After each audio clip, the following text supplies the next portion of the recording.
ನಮಸ್ತೆ, ಎಲ್ರಿಗೂ ಚಾನಲ್ಗೆ ಸ್ವಾಗತ. ಇದು ಶನಿವಾರದ ದಿನದ ವ್ಲಾಗ್. ಬನ್ನಿ ಈ ದಿನ ಹೇಗೆ ಕಳೀತು ಅಂತ ನಿಮ್ಮ ಜೊತೆ ಹಂಚ್ಕೊಳ್ತಾ ಇದ್ದೀನಿ. ಹಾಗೆ ಯಾರಾದರೂ ನನ್ನ ವಿಡಿಯೋವನ್ನು ಮೊದಲ ಬಾರಿ ನೋಡ್ತಾ ಇರೋದಾದರೆ ಸಬ್ಸ್ಕ್ರೈಬ್ ಮಾಡಿಕೊಂಡು ನೋಡಿ. ಹಾಗೆ ಅದರಲ್ಲಿ ಪಕ್ಕದಲ್ಲಿ ಬರುವಂತಹ ಬೆಲ್ ಐಕನ್ ಕೂಡ ಕ್ಲಿಕ್ ಮಾಡಿ. ಬೆಲ್ ಐಕನ್ ಕ್ಲಿಕ್ ಮಾಡೋದ್ರಿಂದ ನಾನು ಹಾಕುವಂಥ ವಿಡಿಯೋ ನೋಟಿಫಿಕೇಷನ್ ನಿಮಗೆ ತಕ್ಷಣಕ್ಕೆ ಸಿಗುತ್ತೆ. ಇವಾಗ ಇದು ನಾನು ಬೆಳಗ್ಗೆ ಹೊತ್ತು ಬ್ರೇಕ್ಫಾಸ್ಟಿಗೆ ರೆಡಿ ಮಾಡ್ತಾ ಇದ್ದೀನಿ. ನಾನಿವತ್ತು ಖಾರ ಉಪ್ಪಿಟ್ಟು ಮಾಡ್ತಾ ಇದ್ದೀನಿ. ನಮ್ಮ ಮನೇಲಿ ನನ್ನ ಮಗಳು ನಾರ್ಮಲ್ ಉಪ್ಪಿಟ್ಟು ಮಾಡಿದ್ರೆ ತಿನ್ನೋದಿಲ್ಲ, ಹಾಗಾಗಿ ಅವಳಿಗೆ ಈ ಥರ ಖಾರ ಉಪ್ಪಿಟ್ಟಾದರೆ ತಿಂತಾಳೆ. ಹಾಗಾಗಿ ಇದನ್ನು ಮಾಡ್ತಾ ಇದ್ದೀನಿ. ನಿಮ್ಮ ಮನೇಲಿ ಕೂಡ ಯಾರಾದರೂ ಉಪ್ಪಿಟ್ಟು ಇಷ್ಟಪಡದೆ ಹೋದರೆ ಈ ಥರ ಉಪ್ಪಿಟ್ಟು ಮಾಡಿಕೊಡಿ, ತುಂಬಾ ಇಷ್ಟಪಟ್ಕೊಂಡು ತಿಂತಾರೆ. ಮೊದಲಿಗೆ ರವೆಯನ್ನು ಚೆನ್ನಾಗಿ ಹುರ್ಕೋಬೇಕು. ತುಪ್ಪ ಅಥವಾ ಎಣ್ಣೆ ಹಾಕ್ಕೊಂಡು ಒಂದು 5ರಿಂದ 10 ನಿಮಿಷ ಸ್ಲೋ ಉರಿಯಲ್ಲೇ ಚೆನ್ನಾಗಿ ರವೆಯನ್ನು ಹುರ್ಕೊಂಡಿರಬೇಕು. ರವೆ ಹುರಿದಿದ್ದಾದಮೇಲೆ ಒಂದು ಬಾಣಲೆಗೆ ಒಂದು 4ರಿಂದ 5 ಸ್ಪೂನಷ್ಟು ಎಣ್ಣೆ ಹಾಕೋಬೇಕು. ನಾನಿಲ್ಲಿ ತೆಂಗಿನ ಎಣ್ಣೆಯಲ್ಲಿ ಮಾಡ್ತಾ ಇದ್ದೀನಿ. ಉಪ್ಪಿಟ್ಟಿಗಾದರೆ ಸ್ವಲ್ಪ ಎಣ್ಣೆ ಜಾಸ್ತಿ ಹಾಕಿದರೆ ಉಪ್ಪಿಟ್ಟು ಚೆನ್ನಾಗಿ ಬರುತ್ತೆ. ಅದಕ್ಕೆ ಸಾಸಿವೆ, ಉದ್ದಿನಬೇಳೆ ಹಾಗೆ ಕಡಲೆಬೇಳೆ ಹಾಕಿದ್ದೀನಿ. ಉದ್ದಿನಬೇಳೆ ಕಡಲೆಬೇಳೆ ಚೆನ್ನಾಗಿ ಫ್ರೈ ಆದ ನಂತರ ಒಂದು ಈರುಳ್ಳಿಯನ್ನು ಕಟ್ ಮಾಡಿ ಹಾಕಿದ್ದೀನಿ. ಈರುಳ್ಳಿಯನ್ನು ಚೆನ್ನಾಗಿ ಫ್ರೈ ಮಾಡ್ಕೋಬೇಕು. ಈರುಳ್ಳಿ ಸ್ವಲ್ಪ ಕಲರ್ ಚೇಂಜ್ ಆಗ್ತಾ ಇದ್ದಾಗೆ ನಾನಿಲ್ಲಿ ಕಟ್ ಮಾಡಿಟ್ಟಂತಹ ಶುಂಠಿಯನ್ನು ಹಾಕ್ಕೊಳ್ತಾ ಇದ್ದೀನಿ. ಸ್ವಲ್ಪ ಶುಂಠಿ ಹಾಕಿದರೆ ಉಪ್ಪಿಟ್ಟು ಫ್ಲೇವರ್ ಚೆನ್ನಾಗಿರುತ್ತೆ. ಹಾಗೆ ಇವಾಗ ಖಾರಕ್ಕೆ ನಾನು ಒಂದು ಹಸಿಮೆಣಸನ್ನು ಕಟ್ ಮಾಡಿ ಹಾಕಿದ್ದೀನಿ. ಇದೆಲ್ಲ ಕೂಡ ಇವಾಗ ಫ್ರೈ ಆಗ್ತಾ ಇದ್ದಾಗೆ ಟೊಮೆಟೊ ಹಾಕ್ಕೊಳ್ಬೇಕು. ಇಲ್ಲಿ 3 ಟೊಮೆಟೊವನ್ನು ಕಟ್ ಮಾಡಿ ಹಾಕ್ಕೊಂಡಿದ್ದೀನಿ. ಇದಕ್ಕೆ ಟೊಮೆಟೊ ಸ್ವಲ್ಪ ಜಾಸ್ತಿ ಹಾಕಿದ್ರೇ ಟೇಸ್ಟ್ ಚೆನ್ನಾಗಿ ಬರೋದು ಉಪ್ಪಿಟ್ಟಿದು. ಇವಾಗ ಟೊಮೆಟೊವನ್ನು ಕೂಡ ಒಗ್ಗರಣೆ ಜೊತೆಗೆ ಚೆನ್ನಾಗಿ ಫ್ರೈ ಮಾಡ್ಕೋಬೇಕು. ಹಾಗೆ ಇದಕ್ಕೆ 1 ಕಡ್ಡಿಯಷ್ಟು ಕರಿಬೇವು ಸೊಪ್ಪು ಹಾಕ್ಕೊಳ್ತಾ ಇದ್ದೀನಿ. ಹಾಗೆ 1 ಚಿಟಿಕೆ ಅರಿಶಿನ, ಹಾಗೆ ರುಚಿಗೆ ತಕ್ಕಷ್ಟು ಉಪ್ಪು ಹಾಕೋಬೇಕು. ಇವಾಗ ಟೊಮೆಟೊವನ್ನು ಚೆನ್ನಾಗಿ ಫ್ರೈ ಮಾಡ್ಕೋಬೇಕು. ಟೊಮೆಟೊ ಎಲ್ಲ ಈ ಥರ ಮ್ಯಾಶ್ ಆಗಬೇಕು. ಇಲ್ಲಿ ಒಗ್ಗರಣೆ ರೆಡಿ ಆಗ್ತಾ ಇದ್ದಾಗೆ ಬಿಸಿ ನೀರು ಕೂಡ ರೆಡಿ ಮಾಡಿ ಇಟ್ಟಿದ್ದೀನಿ. ಇವಾಗ ಇದಕ್ಕೆ ಈ ಕುದೀತಾ ಇರುವಂತಹ ನೀರನ್ನು ಹಾಕೋಬೇಕು. ರವೆ ಎಷ್ಟು ತಗೊಂಡಿದ್ದೇವೋ ಆ ಪ್ರಮಾಣಕ್ಕೆ ನೋಡಿಕೊಂಡು ನೀರು ಹಾಕೋಬೇಕು. ಹಾಗೆ ಉಪ್ಪಿಟ್ಟು ಮಾಡುವಾಗ ಕುದಿ ನೀರನ್ನೇ ಬಳಸ್ಕೊಳ್ಬೇಕು, ಆವಾಗಲೇ ಉಪ್ಪಿಟ್ಟು ಚೆನ್ನಾಗಿ ಬರೋದು. ಇವಾಗ ಇದಕ್ಕೆ ನಾನು ಬೆಲ್ಲ ಹಾಕ್ಕೊಳ್ತಾ ಇದ್ದೀನಿ. 2 ಸ್ಪೂನಷ್ಟು ಬೆಲ್ಲದ ಪುಡಿ ಹಾಕಿದ್ದೀನಿ. ಇವಾಗ ಹುರಿದಿಟ್ಟಂತಹ ರವೆ ಹಾಗೆ ಸ್ವಲ್ಪ ಕಾಯಿ ತುರಿ ಹಾಕೋಬೇಕು. ಹಾಗೆ ಇವಾಗ ಕೊನೆಯದಾಗಿ ಕೊತ್ತಂಬರಿ ಸೊಪ್ಪು ಹಾಕ್ಕೊಳ್ತಾ ಇದ್ದೀನಿ. ಇವಾಗ ಇದಕ್ಕೆ ನಾನು ಸ್ವಲ್ಪ ಗರಂ ಮಸಾಲೆ ಸೇರಿಸ್ತಾ ಇದ್ದೀನಿ. ಗರಂ ಮಸಾಲೆ ಸೇರಿಸೋದ್ರಿಂದ ಖಾರ ಉಪ್ಪಿಟ್ಟು ತುಂಬ ಫ್ಲೇವರ್ಫುಲ್ಲಾಗಿ ಚೆನ್ನಾಗಿ ಬರುತ್ತೆ. ಇವಾಗ ಅದನ್ನು ಮುಚ್ಚಿಟ್ಟು ಒಂದು 5 ನಿಮಿಷ ಸ್ಲೋ ಉರಿಯಲ್ಲೇ ಬೇಯಿಸ್ಕೊಳ್ಬೇಕು. ಹಾಗೆ ಬದಿಯಲ್ಲಿ ನಾನು ABC ಜ್ಯೂಸ್ ಕೂಡ ರೆಡಿ ಮಾಡ್ತಾ ಇದ್ದೀನಿ. ಇವಾಗ ನೋಡಿ, ಇದು ಖಾರ ಉಪ್ಪಿಟ್ಟು ಮತ್ತು ಜ್ಯೂಸ್ ರೆಡಿ ಆಗಿದೆ. ಇದು ಇವಾಗ ನಾನು ಮಗಳಿಗೆ ಕೊಡ್ತಾ ಇರುವಂತಹ ಬೆಳಗಿನ ಬ್ರೇಕ್ಫಾಸ್ಟ್. ನಾಳೆ ನಮ್ಮ ಧೃತಿ ಶಾಲೆಗೆ ಹೊರಟ್ಲು.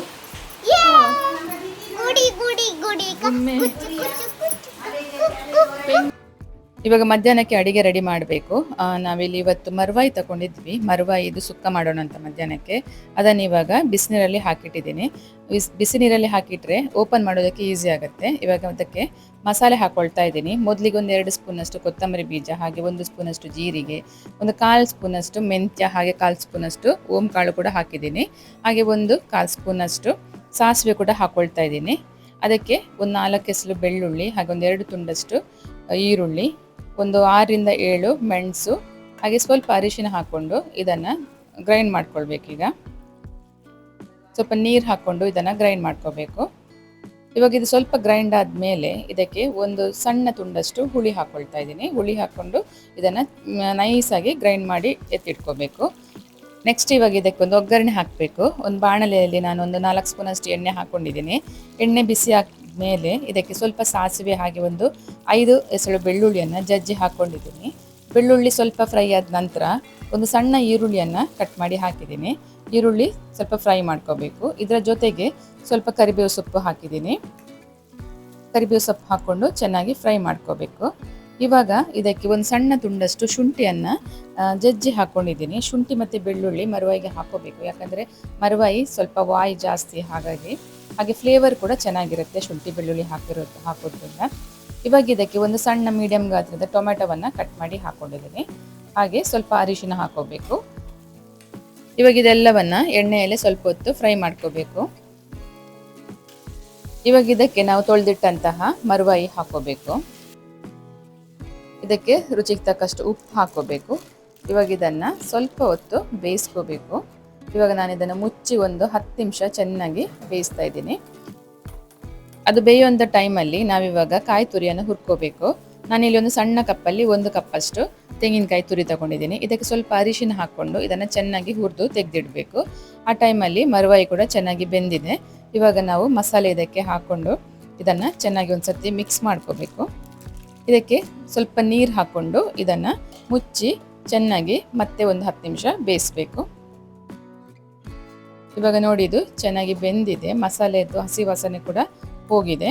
ಇವಾಗ ಕೊನೆಗೆ ಇದಕ್ಕೆ ನಾವು ಹುರಿದಿಟ್ಟಂತಹ ತೆಂಗಿನಕಾಯಿಯನ್ನು ಹಾಕಬೇಕು. ತೆಂಗಿನಕಾಯಿ ಹಾಕಿದಾದ್ಮೇಲೆ ಇದಕ್ಕೊಂದು ಒಳ್ಳೆ ಮಿಕ್ಸ್ ಕೊಡಬೇಕು. ನಂತರ ಇದನ್ನು ಈ ಥರ ಡ್ರೈ ಆಗೋದಕ್ಕೆ ಬಿಡಬೇಕು. ಇವಾಗ ನೋಡಿ ಇದು ಮರವಾಯಿ ಸುಕ್ಕ ಡ್ರೈ ಆಗಿ ರೆಡಿಯಾಗಿದೆ. ಇವಾಗ ನಾವು ಮಧ್ಯಾಹ್ನ ಊಟ ಆಗಿ ಒಂದು ಕಡೆ ಹೊರಟಿದ್ದೀವಿ. ಇವಾಗ ಎಲ್ಲಿ ಬಂದಿದ್ದೀವಿ ಅಂದರೆ ಒಂದು ಫ್ಯಾಕ್ಟ್ರಿಗೆ ಬಂದಿದ್ದೀವಿ ನಾವು ಲಾಸ್ಟ್ ಟೈಮ್ ಒಂದು ಹಲಸು ಮೇಳಕ್ಕೆ ಹೋಗಿದ್ವಿ. ಅಲ್ಲಿ ಒಂದು ಸ್ಟಾಲಲ್ಲಿ ಕಬಾಬ್ ಪೌಡರ್ ಇತ್ತು, ಪುದೀನಾ ಕಬಾಬ್ ಪೌಡರ್. ತುಂಬ ಚೆನ್ನಾಗಿತ್ತು ಅದು ಮತ್ತೆ ಎಲ್ಲಿ ಸಿಗುತ್ತೆ ಅಂತ ನೋಡುವಾಗ ಅದು ಇಲ್ಲಿ ಫ್ಯಾಕ್ಟ್ರಿಯಲ್ಲಿ ಸಿಗುತ್ತೆ ಅಂತ ಗೊತ್ತಾಯಿತು. ಅದು ಹೊರಗಡೆ ಎಲ್ಲೂ ಅಂಗಡಿಯಲ್ಲಿ ಸಿಗಲ್ಲ, ಇಲ್ಲೇ ಅವರ ಹತ್ರನೇ ಸಿಗುತ್ತೆ. ಹಾಗಾಗಿ ಅಲ್ಲಿಗೆ ಬಂದ್ವಿ ಹುಡ್ಕೊಂಡು. ನೋಡ್ಬೋದು ನೀವು, ತುಂಬ ಮಸಾಲೆ ಅದನ್ನು ರೆಡಿ ಮಾಡಿ ಇಟ್ಟಿದ್ದಾರೆ. ಹೀಗೆ ಅಲ್ಲಿಂದ ಕೆಲವು ಮಸಾಲ ಪೌಡರ್ಗಳನ್ನು ತಗೊಂಡು ಈಗ ಮನೆಗೆ ಹೋಗ್ತಾ ಇದ್ದೀವಿ. ಮಳೆ ಕೂಡ ಬರ್ತಾ ಇದೆ, ನೋಡ್ಬೋದು.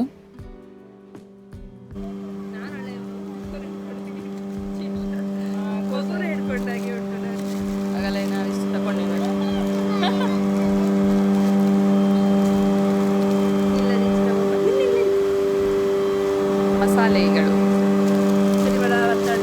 ಮಸಾಲೆ ಪರಿಮಳ ಬರ್ತಾ ಉಂಟಲ್ಲ, ನನಗೆ ಅಲ್ಲಿ ಆಗ ಬರುವಾಗ ಕಷಾಯದ ಪುಡಿ ಪರಿಮಳ ತಗೊಳ್ಳಿಕ್ಕೆ ಬಂದದ್ದು ಒಂದು ಐಟಮ್, ಹಾಗೆ ತಗೊಂಡದ್ದು ಇಷ್ಟು ನೋಡಿ. ಸುಮಾರಷ್ಟು ತಗೊಂಡ್ವಿ. ಇದು ಕೆಲವು ನೋಡಿ, ಇದು ಪುದೀನಾ ಕಬಾಬ್ ಪೌಡರ್, ಹಾಗೆ ನಾರ್ಮಲ್ ಇದು ಕಬಾಬ್ ಪೌಡರ್. ಇವಾಗ ಕೆಲವೊಂದು ಬಿರಿಯಾನಿ ಪೌಡರ್, ಹಾಗೆ ಸುಮಾರಷ್ಟೆಲ್ಲ ತಗೊಂಡ್ವಿ.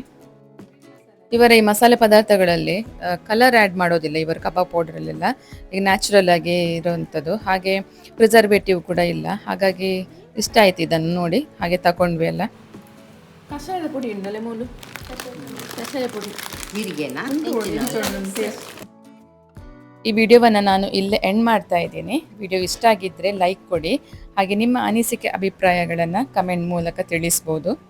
ಹಾಗೆ ಇದೇ ಥರ ಸಪೋರ್ಟ್ ಮಾಡ್ತಾ ಇರಿ. ಮತ್ತೊಂದು ಹೊಸ ವಿಡಿಯೋದೊಂದಿಗೆ ಮತ್ತೆ ಬರ್ತೀನಿ. Thank you for watching.